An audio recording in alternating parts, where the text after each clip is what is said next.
اختر را روان دی. بعضې ملګري داسې کوي چې نوي لوټونه هغه اخلي او هغې دپاره زائد رقم ورکوي.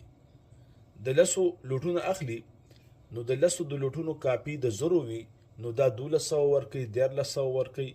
په دې باندې ځان پوهه کوي چې کله ته پیسې تبادله کې او دواړه یو جنس والا وي، پاکستاني په پاکستانو، افغاني په افغانو، ډالر په ډالرو، ریال په ریالو. اگر که یو طرف ته واړه لوټونه بل طرف ته غټ لوټونه، اگر که یو طرف ته نوي لوټونه بل طرف ته زاړي.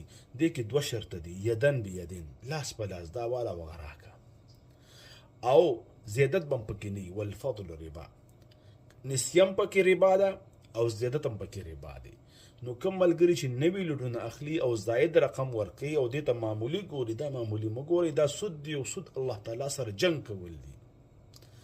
او سودګر به په حشر په میدان کې چې هغه راپورته کېږي، داسې به راپورته کېږي لکه یو لیونی. الله تعالی د حالت نه موږ وساتي. سود عظیم جرم دی، عظیمه ګناه ده. او یو حدیث کې راځي د سود 33 دروازې دي، یا 33 حصې دي، یا 33 درجې دي. د ټول نه وړه حصه هغه دا ده چې یو سړی، نعوذ بالله من ذلک، په خولې باندې نه راځي چې یو سړی ولګېږي او د خپل مور سره بدکاري وکړي. څومره بده خبره، څومره سخته خبره نبی مهربان صلی الله علیه وسلم کړې ده. الله تعالی دې وکړي